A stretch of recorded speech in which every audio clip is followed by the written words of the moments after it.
دوسرا سوال یہ ہے کہ بعض لوگوں کا خیال ہے کہ سیدنا آدم علیہ السلام کی توبہ جو ہے نبی علیہ الصلوۃ والسلام کے وسیلے سے ہوئی، اور اس تخلیق کائنات کی وجہ بھی نبی علیہ الصلوۃ والسلام ہے۔ اس سے فردر کہ نبی علیہ الصلوۃ والسلام کا جو نور ہے وہ سیدنا آدم علیہ السلام کے انگوٹھے میں آیا اور انہوں نے چوما۔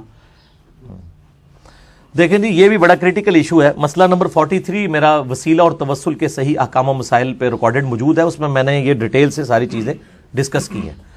یہ جو نبی صلی اللہ علیہ وآلہ وسلم کے وسیلے سے آدم علیہ السلام کی توبہ قبول ہونے کا واقعہ ہے، یہ المستدرک للحاکم میں موجود ہے۔ اگرچہ امام حاکم نے اس کی تصحیح بھی کی ہے کہ یہ حدیث صحیح ہے، لیکن امام ذہبی جنہوں نے اس کے اوپر بعد میں تحقیم کی، ان کا موقف یہ ہے کہ اس میں ایک کذاب راوی ہے، اور امام ذہبی کی بات ہی زیادہ مضبوط ہے کہ روایت کمزور ہے۔ اور ویسے بھی یہ ایک اسلوب کے بھی خلاف ہے، کیونکہ صحیح بخاری میں 1010 نمبر حدیث ہے کہ سیدنا عمر رضی اللہ تعالیٰ عنہ کے زمانے میں جب قحط پڑ جاتا تو سیدنا عباس ابن عبد المطلب کو وہ لے کے آتے اور کہتے اے اللہ، جب تک تیرے نبی ہم میں موجود تھے ہم ان کے ذریعے سے تیری طرف وسیلہ اور توسل اختیار کرتے تھے، اب ان کے بعد ہم ان کے چچا کو لے کے آئے، ان کی دعا کی برکت سے بارش نازل فرما، تو بارش نازل ہو جایا کرتی تھی۔ وسیلہ اور توسل یہ ہے کہ جو سامنے بندہ موجود ہے اس سے دعا کروائیں۔ آج نبی علیہ السلام دنیا میں سامنے موجود ہو، ہم آپ صلی اللہ علیہ وآلہ وسلم سے ہی دعا کروائیں گے۔ لیکن قبر مبارک پہ جا کے کسی صحابی نے کوئی بھی صحیح سند سے ثابت نہیں۔ ایک کمزور سی روایت المصنف ابن ابی شیبہ سے پیش کرتے ہیں، اس میں بھی آمش مدلس ہیں اور ان سے روایت کر رہے ہیں، سما کی تصریح نہیں ہے۔ باقی بخاری میں جب موجود ہے کہ قحط پڑا ہے تو سیدنا عمر کا ایٹیچیوڈ کیا تھا، ٹھیک ہے، کہ وہ انہوں نے بالکل عقیدہ امت کو بتا دیا کہ وسیلہ اور توسل کیا ہے۔ اور سیدنا عمر ان راویوں میں سے ہیں بخاری و مسلم کی ان احادیث کے کہ جب غزوہ جو صلح حدیبیہ کے موقع پر جب پانی کم پڑ گیا تو سیدنا عمر رضی اللہ عنہ نے نبی علیہ السلام کو پیالہ دیا، آپ صلی اللہ علیہ وسلم نے اپنی مبارک انگلیاں اس میں ڈالیں تو چشمے پانی کے جاری ہو گئے۔ سیدنا عمر کو تو پتہ تھا کہ آپ کے مبارک ہاتھوں سے پانی کے چشمے جاری ہوئے ہیں، تو وہ کہہ سکتے تھے یا رسول اللہ علیہ وسلم جب آپ ہم میں موجود تھے، ہم آپ کے وسیلے سے دعائیں کرواتے تھے اللہ کے حضور، اب آپ کی قبر پہ پیالہ لے کے اپنا قبر مبارک سے ہاتھ باہر نکالیں، یہ تو انہوں نے نہیں کیا، الٹا بلکہ انہوں نے امت کو عقیدہ سمجھایا۔ یہ تو پھر شیخ زکریا کاندلوی صاحب نے فضائل درود میں اور الیاس قادری صاحب نے فضائل سنت میں لکھ دیا کہ وہ شیخ احمد رفاعی کے لیے 555 ہجری میں نبی علیہ السلام نے قبر مبارک سے نعوذ باللہ ہاتھ باہر نکالا، اور 90,000 لوگوں نے یہ مجمع نے یہ منظر دیکھا، اس میں شیخ عبد القادر جیلانی بھی ہیں۔ تو یہ سارے جھوٹے واقعات ہیں اس قسم کے۔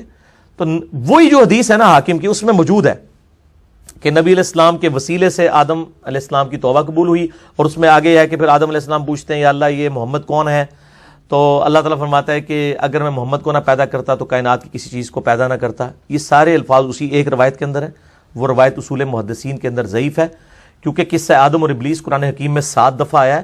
اگر آدم علیہ السلام کی توبہ کا یہ واقعہ ہوتا تو قرآن پاک میں منوان اس طریقے سے آتا۔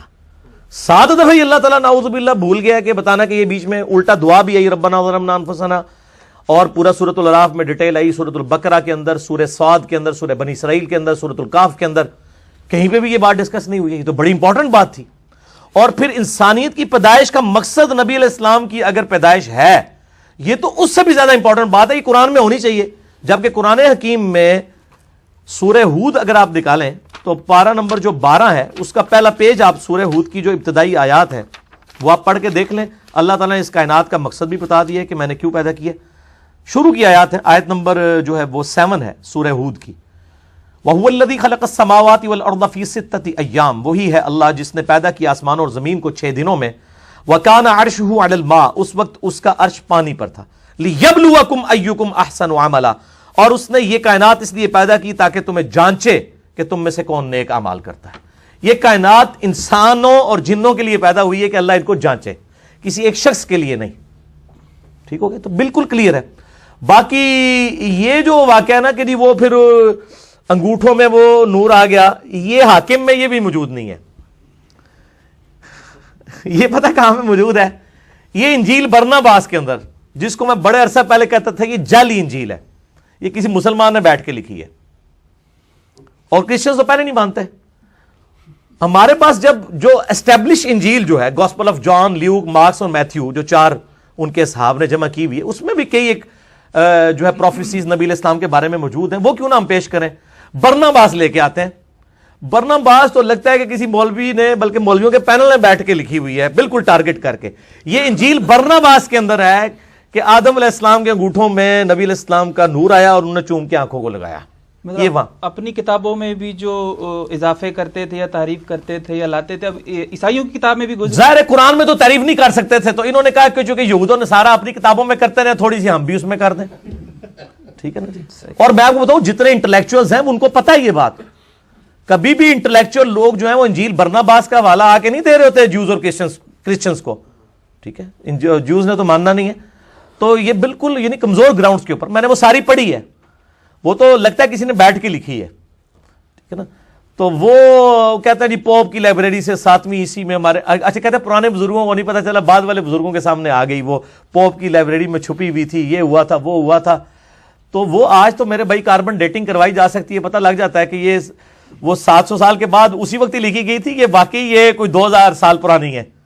پتہ چل جائے گا. وہ جس طرح وہ بریلوی حضرات نے مصنف ابن ابی شیبہ کا ایک نسخہ نکال لیا ہے، اس کا مصنف عبدالرزاق کا، وہ حدیث نور والا، رائٹنگ آج دے زمانے دی ہے، کاغذ آج دے زمانے دا، کہتے ہیں بہت پرانا نسخہ مل گیا. ٹھیک ہے. یہ بھائی جھوٹ نہیں چلنے، کاربن ڈیٹنگ نہ پتہ چل جاتا ہے کتنی پرانی کوئی شے ہے. ٹھیک ہے. تو یہ بالکل غلط ہے، یہ اس کی کوئی اصل موجود نہیں ہے. مسئلہ 43 میرا دیکھ لیں، وسیلہ اور توسل پہ میں نے ساری چیزیں اس میں ڈسکس کی. نبی کریم صلی اللہ علیہ وآلہ وسلم کو سید الاولین والآخرین اور امام اعظم کیوں کہتے ہیں؟ نبی کریم صلی اللہ علیہ وآلہ وسلم تو امام الانبیاء ہیں. چلے شکر ہے انہوں نے امام الانبیاء بھی مانا ہے. ہمیں تو ایک بریلوی پیر صاحب نے فون کر کے کہا کہ آپ امام الانبیاء کیوں کہتے ہیں؟ امام الانبیاء تو حدیث سے ثابت نہیں ہے. تو میں نے ان کو بتایا بھائی صحیح مسلم میں حدیث ہے واقعہ معراج والی، کتاب الایمان چیپٹر میں واقعہ معراج کے اوپر تقریباً 30-40 کے قریب احادیث ہیں. اس میں نبی صلی اللہ علیہ وآلہ وسلم فرماتے ہیں کہ جب شب معراج بیت المقدس میں لوگ جمع ہوئے تو مجھے جبرائیل نے کہا کہ آپ ان کی امامت کروائیں. تو اس نے کہا اس سے تو نبی علیہ السلام کا ان کی امامت کرانا ثابت ہوا، امام الانبیاء کیسے ہو گئے؟ دیکھو اب اس کے بعد تو آپ کچھ نہیں کر سکتے نا. اپنے بزرگ بابوں کے تو جھوٹ بھی قبول کیے ہوئے ہیں، ہم حدیث بھی دکھا دیتے ہیں، ماننے کے لیے تیار نہیں ہوتے. ٹھیک ہے نا. تو جو نبیوں کی امامت کروائے وہ کون ہوتا ہے؟ امام الانبیاء. اور نبی علیہ السلام کی ڈیفینیشن میں تو سب سے جو اعلیٰ درجے کا بندہ ہے اس کو ہی امامت کروانی چاہیے، جو صحیح مسلم میں شرائط آئی ہیں. تو نبی صلی اللہ علیہ وآلہ وسلم کو پروٹوکول دے کے آپ صلی اللہ علیہ وآلہ وسلم کو امامت کے درجے کے اوپر فائز کیا گیا. سید الاولین والآخرین، بخاری و مسلم میں حدیث ہے کہ انا سید الاولین والآخرین، میں جو گزر چکے اور جو آنے والے ہیں میں ان کا سردار ہوں قیامت والے دن. کیوں؟ پھر آپ نے فرمایا کہ سب لوگ اکٹھے ہو کے حضرت آدم علیہ السلام کے پاس آئیں گے. وہ پوری حدیث شفاعت مسئلہ 88b میں نے بیان کی ہے. اور الٹیمیٹلی میرے پاس آئیں گے اور میں پھر اللہ تعالیٰ کے حضور سجدہ کروں گا، اور اللہ تعالیٰ نے جو یعنی جو ڈیفائن کرے گا میرے لیے میں ان لوگوں کے لیے شفاعت کروں گا. تو جو گزر چکے جو آنے والے ہیں ان کا میں سردار ہوں، یعنی ان کی طرف سے قائد بن کے اللہ کے حضور پیش ہوں گا. تو امام الانبیاء اور سید الاولین والآخرین اور اسی طریقے سے خاتم النبیین اور شفیع المذنبین، یہ اتنے بڑے بڑے ٹائٹل ہیں کہ ان کے مقابلے پہ امام اعظم چھوٹا ٹائٹل ہے. وہ تو اسپیسیفک ہو گئے، سارے اسپیسیفک کو جمع کر کے آپ امام اعظم کہہ دیتے ہیں. اعظم کہتے ہیں سب سے بڑے کو. ان کو پتہ کوئی تکلیف ہوتی ہے، انہوں نے ایک اپنے کسی بزرگ کے بارے میں امام اعظم کلیم کیا ہوا ہے، یہ کہتے ہیں ان کو ہی آپ کہیں، ہم ان کو کہتے ہیں وہ امام اعظم، ان کو مطلقاً آپ نہیں کہہ سکتے. ان کو آپ یہ کہہ دیں امام اعظم اس زمانے میں ہمارے نزدیک، اس زمانے میں بھی وہ امام اعظم نہیں تھے، ان سے بڑے امام موجود تھے. امام جعفر علیہ السلام اس زمانے میں موجود تھے، اور یہ بھی آپ کے نزدیک ہیں، باقی نہیں ان کو مانتے. میں نے بتایا تھا مسند امام احمد میں احمد بن حنبل نے اتنی تحقیر کے ساتھ نام لکھا ہے ابو فلانا. تو ان کا بیٹا پوچھتا ہے یہ فلانا کس کو کہتے ہیں آپ؟ ان کا میں ابو حنیفہ کو کہتا ہوں. تو کھول کے دیکھ لیں مسند احمد میں ابو فلانا لکھے نا، مکتبۃ شاملہ میں کھل جائے گا. تو جو ان کے نام تحقیر سے لے رہے ہیں انہوں نے امام اعظم کہاں سے ان کو کہنا ہے؟ ٹھیک ہے نا جی. تو امام شافعی رحمہ اللہ نے اگر کہیں کہا ہے تو میرے علم میں نہیں ہے، سنی سنائی بات ہے، میں نے پڑھی نہیں ہے. البتہ یہ ہے کہ یہ ٹائٹل آپ کسی کو نہ دیں، صرف نبی صلی اللہ علیہ وآلہ وسلم تک ٹائٹل رکھیں بس. اصل میں اس میں ضمن ایک بات آتی ہے نا کہ احناف سے جب ہم کہتے ہیں کہ آپ اپنے آپ کو حنفی کہتے ہیں تو محمدی کیوں نہیں کہتے؟ تو وہ یہ کہتے ہیں کہ جی اس میں دو نسبتیں بھی ہو سکتی ہیں، جیسے ہم پاکستانی بھی ہیں، پنجابی بھی ہیں، تو ہم جو ہے حنفی بھی ہیں، محمدی بھی ہیں. ہائے صدقے جامع، ہائے صدقے جامع. یہ جواب میں ہی تو دیا گا اللہ دے بندے ہو. پنجابی ہو یا بلوچی ہو یا سندھی ہو یا پشتون ہو، وہ سارے کے سارے اگر اپنے آپ کو پاکستانی ہونے کے ساتھ اپنے ان صوبوں کے ساتھ منسوب کرتے ہیں تو وہ پاکستان کے جو قوانین ہیں ان کو بھی اسی طریقے سے مان رہے ہوتے ہیں. ٹھیک ہے نا جی. یہ نہیں کہہ رہے ہوتے کہ جی اگر کے پی کے میں جو ہے وہ چور کی سزا یہ ہے تو پنجاب میں کوئی اور ہے, ہم نہیں مانتے. دونوں ایک ہی قانون کے تحت چل رہے ہوتے ہیں نا. لیکن ان کے جو 4 صوبے ہیں نا, حنفی, شافعی, مالکی, حنبلی, اس میں ایک کہتا ہے کہ جو امام کے پیچھے فاتحہ نہیں پڑھتا اس کی نماز نہیں ہوتی. دوسرا کہتا ہے جو فاتحہ پڑھے اس کے منہ میں انگارہ رکھ دو. تو یہ تو صوبے ایک ملک کے ہے نہیں ہے, یہ تو ایک انڈیا کا صوبہ ہے, ایک پاکستان کا ہے. یہ مثال ہی غلط دی ہے انہوں نے. اگر یہ سارے محمدی ہوتے اور اس کی برانچز ہوتی تو ایک دوسرے سے اس طرح نفرتیں نہ کرتے. خانہ کعبے میں 4 مسلے نہ انہوں نے ڈالے ہوتے. کیا پنجابی جب جاتا ہے کے پی کے میں تو کیا کہتا ہے جو تک پنجابی امام نہیں ہوگا میں نماز نہیں پڑھوں گا؟ ایسا ہوتا ہے؟ تو یہ پھر مثالیں کو دیتے ہیں. انہوں نے تو کعبے میں 4 مسلے ڈالے ہیں اپنے. اللہ میرا تو کلپ بھی چڑھا ہوا ہے وہ خانہ کعبے میں 4 مسلے والا, اس کی باقاعدہ تصویر لگا کے پورا میں نے بتایا کہ 1925 تک کہاں پہ یہ 4 مسلے موجود تھے. اگر یہ سمجھتے ہیں کہ چاروں ہی ماشاءاللہ پاکستانی تھے یا چاروں ہی محمدی تھے تو 4 مسلے کو ڈالے ہوئے. کیا یہ ہوتا تھا کہ حضرت ابوبکر صدیق نماز پڑھائیں تو حضرت عمر, عثمان و علی نہ ان کے پیچھے پڑھیں, یا حضرت عمر پڑھا رہے ہیں تو باقی 3 نہ پڑھیں؟ ایسا تو نہیں ہوتا تھا. یہ مثالیں غلط دیتے ہیں اور یہ کہتے ہیں نا جی وہ سب کچھ اس میں کور ہو جاتا ہے. تو آڈے کہنے نال نہیں کور ہو جانا. کوڑ نہ مارو, جھوٹ نہ بولو. ٹھیک ہے نا. یہ سب کچھ پردہ ڈالنے کے لیے یہ باتیں کر رہے ہیں. بالکل ایسا نہیں ہے. اور محمدی ہم اس لیے کہتے ہیں, ہم تو کہتے ہیں محمدی سے بھی آپ اوپر جائیں, مسلم کہیں اپنے آپ کو. نبی علیہ السلام کو قرآن حکیم میں یہی حکم ہوا ہے انا اول المسلمین, اور قرآن حکیم میں ہوا سماکم المسلمین من قبل وفی ھذا. اس قرآن کے نزول سے پہلے ابراہیم علیہ السلام نے تمہارا نام مسلم رکھا تھا اور اس کتاب میں بھی اللہ نے تمہارا نام مسلم رکھا ہے.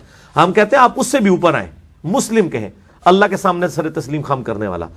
اور کلمے میں چونکہ لا الہ الا اللہ محمد رسول اللہ صلی اللہ علیہ وآلہ وسلم, تو دوسرے نمبر پہ اگر کوئی چیز ہو سکتی ہے تو محمدی ہو سکتی ہے.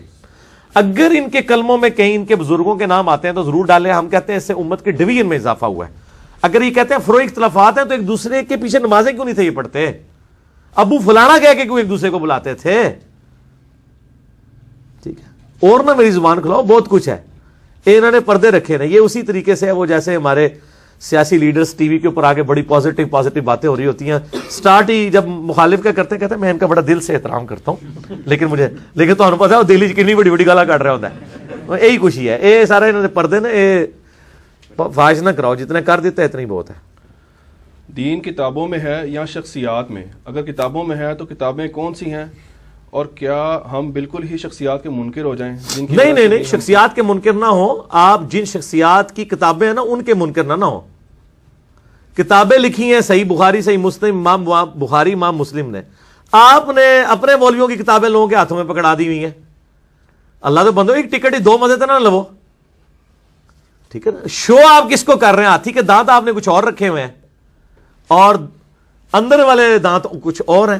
تو ان اماموں کو تو ہم مانتے ہیں, ہم ان کے ناموں کے ساتھ رحمہ اللہ کہتے ہیں. ہم کتابوں میں ہی دین ہے, اور ان اماموں نے بھی کتابوں کی طرف ہی ہمیں, یعنی امام بخاری کو اپنی پکچر تو نہیں دے گئے ہیں, کوئی سیلفی بنا کے تو نہیں چھوڑ گئے. انہوں نے ایک کتاب امت کے حوالے کی ہے کہ یہ میری محنت ہے, میری زندگی کی. آج بھی ہم بخاری شریف جب پڑھتے ہیں تو ہم سمجھ لیں امام بخاری سے ہی پڑھ رہے ہوتے ہیں کہ انہوں نے اتنی محنت کر کے جو حدیثیں جمع کی تھی.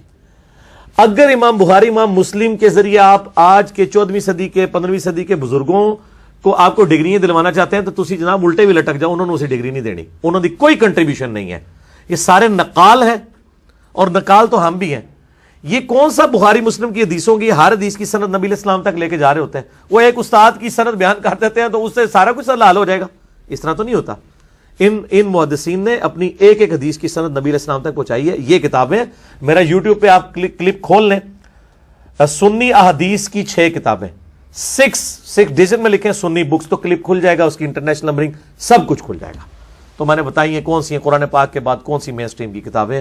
بخاری, مسلم, ابو داؤد, ترمذی, نسائی, ابن ماجہ, مسند امام احمد, الموطا امام مالک, یہ ساری کتابیں الحمدللہ.